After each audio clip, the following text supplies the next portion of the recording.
Hello there, my name is Sixo, but more on that later because it's been a minute or two since I reviewed the last Optimus Prime toy, so hot off the heels of my review of the new Studio Series Transformers 1 Optimus Prime, here we are again with the mainline Deluxe equivalent, so for a bit of a comparison this should be fun to see. I have already heard a few collectors suggesting that they actually prefer the mainline effort to the Studio Series toy, so is that going to be my experience today? I guess we're going to find out. But hey, there's still plenty of other Optimus Primes left to look at because I'm still digging through that box of goodies from Paramount and Hasbro that's in another video if you've not seen that one, but which would you like me to do after this? Because there's still the Power Flip Optimus Prime on the left to do, or the Ultimate Energon version as well, so you can decide which the next one I look at is going to be. Just let me know down in the comments below. But I should mention that this quest to find the perfect Transformers 1 Optimus Prime is brought to you today by tfsource.com, so I'll put a link to their site down in the description below and you can check them out for all your Transformers needs. Meanwhile, we're going to check out this rather handsome little thing, and I am actually quite curious about this one. I've seen it in the shops again and it does look pretty good,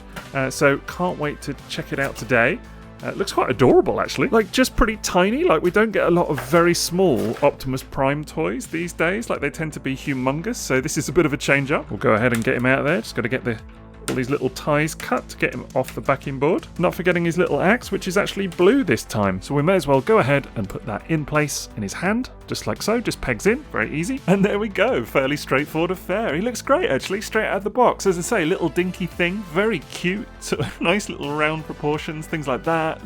Looks fairly screen accurate, I think, like maybe even a little bit more than the Studio Series, which is kind of weird to say, but definitely smaller and not as much going on in terms of the complexity. You can feel that straight away. But look, I don't say that in a bad way. It's still got tons of nice detail going on there. The silver paint looks crisp. Actually, the colours in general are really nice. It's much more vibrant than the Studio Series, which, you know, again in that video I'd made mention of the fact that it's got this sort of weird, sort of off grey, almost yellowed colour to it on like the hips and the arms and things like this, whereas this is a straight up silver by comparison. It looks very clean, and the red is a little bit more vibrant as well, so I'm digging it. Coming in on the face there, you can see he's got those little blue peepers, which is really nice. They actually do stand out quite well in the light at least, and again the silver looks really good. Tons of nice moulded detail on the face sculpt there as well, really crisp and clean. I think it looks great honestly, and a lot of people are going to be satisfied that it's got the face plated look to it. You know, it doesn't have the mouth that he's sporting for most of the film anyway. Chest is quite different because you've got this opaque sort of painted blue section just here right in the middle instead of the translucent blue that you've got on the Studio Series, so you can't actually see the matrix or any of the kind of inner workings or anything just there. So yeah, I do prefer that on the Studio Series, but still it's got the nice yellow paint just here, a little bit of silver. Really cannot be stressed enough how different this grey and this silver on the sort of thighs here, how different that is to the Studio Series. Again, I mean, I've just mentioned it, but still, it's just so weird to see such a variance in terms of how this character is portrayed on those two different toys. You know, again, it really makes me think, what were they going for with the Studio Series in that regard? Arms are cool. Obviously, you've got these little smokestack things on the sides there as well. Got grey wheels on this one, which is a weird choice because they could have made those red like it is on the Studio Series, and it would have blended in just a little bit better because that's not technically screen accurate, but hey, overall it looks fine. Got a little bit of silver paint just there on the shins, kind of replicating that traditional detail anyway, and a little bit just on the foot also. Really nice blue used. Again, it's actually a little bit more saturated than seen on the Studio Series, a more sort of royal blue if anything, so that's quite nice. And then just coming around to the back of the toy, you can see it's all fairly tidy. I mean, even from a sort of side perspective or whatever, there's no major backpack there or anything, no real kibble going on. Just looks good. Now, it is just worth me talking about this axe because, of course, I know I said it was blue here in comparison to the Studio Series, but I think my memory's just failing me because it turns out that it is actually blue on that toy as well. And it's weird because in the film it's orange with kind of a blue glow around the outside. So clearly something changed in between the sort of concept art or whatever when these toys were being designed and then the final film. But yeah, these are blue. The film is orange. Little bit of a difference, but it is what it is, I guess. I mean, it is quite different here still, you can see, because the deluxe figure here has this sort of baby blue that's been painted. Actually, this is all paint, and that looks really, really quite nice, but like a solid finish to it. And then it's got kind of like a hand molded in at the bottom to make it look like he's actually holding the axe, kind of, via this orb section just at the bottom there.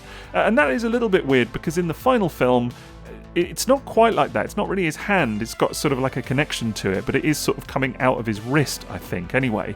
So whereas I do like the translucent plastic that you see on the Studio series, so I guess maybe it's just personal preference. They both look nice kind of in different ways, but just weird to see neither of them kind of get the screen look. But in terms of the other colours, here you go, you can see a comparison between those two toys. I can't put it off any longer. I mean, it is inevitable because they're both chasing the same thing at the end of the day, but it is surprising to see how different they go in terms of the colours, if nothing else. I mean, very different silhouette as well. The Studio series is a lot more chunky and definitely kind of got a bit more of the bulk to it as well, which I do quite like, I must admit. It's not necessarily screen accurate, but I do quite like it. Whereas the Deluxe toy is definitely slimmer and kind of got more of those screen proportions going on, and it's absolutely got the better colour scheme in terms of the actual colours used.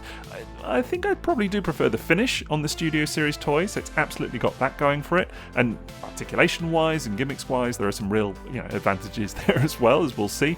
But the colours, the actual base colours, certainly the silver on the Deluxe toy is way nicer, in my opinion. Now, as I mentioned, the Studio series does have impressive articulation, but this is pretty good as well. I mean, you can certainly move the head around quite a bit. It's on a little ball joint just there, so it can kind of look all the way up as well, so that's nice. Arms have got a decent range. I mean, obviously they can go all the way up and over. Got a decent range at the shoulder just there as well. Got a little bit of give, because again, it's on a ball joint, so you can move it back and forth. It's got this nifty feature as well, where if you do lift it up, I mean, it does have a little joint in there, so in theory it should go there, but it's got this nifty little feature where if you do lift it up too far, too quick, then it just pops off altogether. So is that good? I don't know. It's something. It does mean you can have him going on the offensive, if indeed you really want to. And then coming down, you've got bicep swivel, so that's nice. And you get about just over 90 degrees at the elbow, so that's decent. And there's no real wrist or hand articulation to speak of, but you get a little bit of a wiggle just there, a little bit of a wiggle. And that's all for transformation, of course, because you've got that little hollow section on the side of the arm, so no surprise, that's going to fold away, but it's something. Likewise, you've got a bit of waist rotation just there, so that works really well. And there's none of that weird nappy that the Studio series toy is wearing, so I kind of prefer it without, I have to say, so that's good. The hips are unimpeded in that respect. And that does mean that the hips can kind of freely come up to, again, just over 90 degrees or so, and you get about a 90-degree bend at the knee also. No articulation in the feet, so there's no ankle tilt of any kind. A little bit disappointed to see that. I do like a bit of ankle tilt, but there is a bit of rotation in the thigh just there also. And all told, it makes him quite nicely articulated. I mean, again, doing comparisons, it's not as articulated as the Studio series, and I think a big part of that is the ankle tilt, first and foremost, that does mean that some poses just don't look quite as natural, but that's okay. It's a Deluxe at the end of the day, so I can live without it. But things like the butterfly joints in the shoulders and that as well, just stuff that you wouldn't expect this toy to have, realistically speaking. And actually, the articulation here is good, so I got nothing to grumble about. Maybe other than the ankle tilt, but even then, I understand it. Now, I was all set to talk to you about other gimmicks and things like this, but one thing I feel I have to mention is how slightly annoying it is trying to get the axe out of this hand. I mean, let's put it this way, if you just pull and try and get it out, the hand is going to come off before the axe does, right? Like, this is not coming off easily. So you have to kind of put your thumb over it there and give it a good old wiggle. There we go. It does come off eventually, but just slightly annoying. Anyway, one thing I did think with the Studio series toy is that it was surprising it didn't come with Prime's classic blaster. It's kind of iron blaster or whatever, but you can, as with that toy, remove these little smokestacks on the sides, and then those quite naturally fit into his hands, and that actually does look really, really good. I mean, I do still kind of miss the classic blaster. It's not a critique I particularly heavily leveled at the Studio series toy at the time, but I have kind of become more aware of it since, if I'm being honest. I feel it a little bit here as well. It's a shame, but at least you got these. That does look cool. Now, one thing I definitely wasn't expecting, and I am surprised to discover on this toy, is that it actually does have a matrix. However, it's slightly weirdly placed, like it's under this flap, like you're going to get the chest open first of all, and then prise this little flap open, and it's just in there. I mean, that's slightly strange. I guess that's just, the design and actually fitting it in and everything, but hey-ho, I think that's kind of cool. I'm pleased that they did it. So then, of course, we've just got to get that out of there, like so. And then once you've closed the chest back up, of course, you can go ahead and just pop the handles into his hands like so. That works very differently to the Studio series toy. And there it is, that's with it in hand, and I actually think that works really well. Dare I say, I think I prefer that to the Studio series solution of kind of pegging it into the knuckles. I think this looks better overall. Nice, simple design. works well. So yeah, overall, it's a fun little robot mode, I gotta say. And honestly, in a straight up comparison between the two of these, it's hard to pick a favourite. Like, I really do like the Studio Series mould a lot, and I think the design of the robot mode is cool. I really like a lot of the articulation is fantastic, so it's definitely got that going for it. And love stuff like the translucent, cockpit on the chest, that kind of stuff. But the colours on the deluxe mold are so nice. So it's tough, man. Honestly, like if anything, the ideal version probably lies somewhere in between these two, dare I say. And I don't mean that in a kind of cop-out way, but I like the proportions and things on the deluxe as well. So I don't know. And they may not be out of the boxes yet, but you can get a kind of a quick comparison anyway with the Power Flip Optimus Prime and the Ultimate Energon version as well. And obviously they're much larger, but this is fun. If nothing else, maybe none of them are perfect, I don't know, but it's fun taking a look at them all the same. And then here you can see him next to Studio Series Megatron, and obviously that toy is quite a bit taller, but maybe some people will like that. So dare I say, look, I'm sure there is going to be someone that will get these two toys to display them like this together, because some people really like Megatron to be a bit taller, screen accuracy be damned and all of that, but if this is your jam, it looks alright, honestly. And then here you can see him with a couple of other recent deluxe figures. You've got Legacy Sideburn and the Zarin from the Comic Edition 2-pack, and shakes up about the same in terms of head height, roughly the same anyway. And these are not toys that you're ever going to display together, but it shows you the size at least. And finally, here you can see him with the Earthrise Optimus Prime on the right for a bit of a kind of recent-ish mainline comparison, and then on the left you've got the new Retro G1 Optimus Prime. Video of that review is up on the channel as well, so do go and check that out. It's absolutely glorious, and yeah, it's kind of fun to see all the primes together. But anyway, that's only half the story, so let's check out transformation. And the first thing to do is fold away those fists and then rotate the arms around like so. Second verse is just like the first, as Emgo would say. Then the smokestacks need rotating down, and again like so. Here you want to flip up that chest and get that little matrix section out as well. It's quite fiddly to get this piece out, but there you go. And then this shoulder section folds down on a hinge inside the body. Of course that's going to happen. Of course the arms are going to pop off because they do that, but yeah, that's how it should look anyway, preferably with the arms still attached. There you go. Can we do the second one without losing an arm? Can he do it? Can he do it? He can. Coming around to the back, first thing you want to do is flip that head back like that. That's very similar to the Studio Series toy, but then here you kind of flip the backpack up a little bit so the head kind of goes into the body, and then that allows you to just rotate that round, and again that's quite reminiscent of Studio Series, but we're just going to leave it there for now. Then we want to take that whole back section and then this little hinge just in the main body, just flip that up like so, and then that allows us to flip down the front of the cab and then actually attach the top just there like that. And that, again, that is very reminiscent of Studio Series in a way. Now in terms of these shoulders, you just want to rotate that back and then fold down that whole hinge just there, and then this piece up. And then I think if you get it all lined up, there's a little tab just there. So you want to kind of get that on there. There we go. I think that's roughly it. And then this arm just at the back there rotates up, and there's another little clip just on the back of the body, and that just pegs in like so. It's fairly neat. And then just make sure it's tabbed in properly at the front there as well, so it's all nice and flush. That's not a difficult process. Just flip it down and make sure it just sits in the proper place down the bottom there.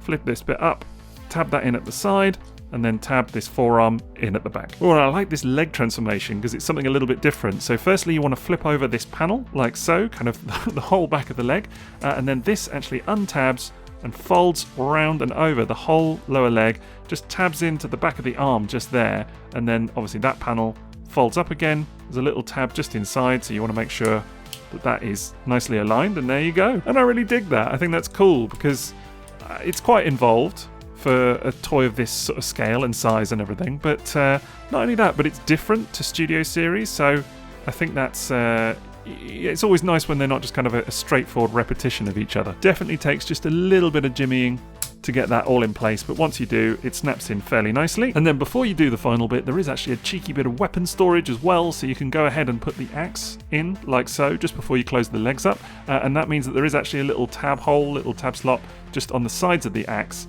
So you don't have to have the axe there, but it does mean that when you close the legs, they actually tab into the sides of the axe just like so, and that looks very neat. And once you're done, it's a solid little thing, honestly, quite nice and truncated, quite sort of compact.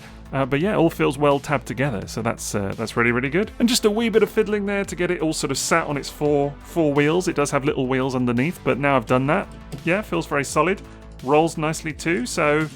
well, hey, I say 4 wheels, there's actually 6 of them. I'd neglected a pair. But yeah, it's really tidy, honestly. I really like how it all fits together. I mean, look, if we're feeling critical, yes, there's a very visible pair of Optimus legs right there and some feet on the back. I mean, that is true of basically every Optimus Prime toy ever that turns into a truck, anyway. But you can see the hands just there as well, so that is kind of visible. It is what it is. The Studio Series toy has a bit of that going on as well, so... I'm not feeling too critical, honestly. Like, it's a cool little thing. I like it. It's neat. And then if you want to, of course, you can just flip those smokestacks back around again for a little set of guns just on the front there, so that's kind of cool. But yeah, I'm kind of into this little thing. Honestly, it looks and feels pretty much as it should, and for a deluxe mainline Transformers 1 Optimus Prime in its vehicle mode, this is basically what I expected, honestly. Naturally, we should talk about how it shapes up versus the Studio Series toy, and again, for me, the most immediate thing here anyways is the colours, because even more than the robot mode, the vibrancy of the red and the blue and the silver, all of it, is much more apparent in this mode than in the robot mode. Like, it hits you straight away. Especially the red, actually, in this mode, especially the red. You just can't help but compare. That sort of muted, almost browny red of the Studio Series toy looks so strange as a choice by comparison. So, props to the mainline figure for that. Overall then, I got a lot of nice things to say about this figure. I think on balance, maybe the Studio Series is more my speed, just because I really do enjoy the transformation and the articulation is great and all of that kind of stuff, but there's still tons to love about this thing. I mean, it's, great fun to sit and fiddle with. Transformations surprisingly involved and satisfying for a toy of this size, so I really dig that. Shame that it's got no ankle tilt. That would have been really nice to see, but the color scheme is amazing as well. So you know what, you can't go too far wrong for the price of it, and everything else considered, it's most definitely a toot. Now, as I mentioned, I will go ahead and chuck a link to TF Source's site in the description below, so you should go ahead and check them out for all your Transformers needs. I'd also be grateful if you could leave me a like for today's video, please, but otherwise that's it from me. So thanks for watching and have a great rest of your day. TTFN.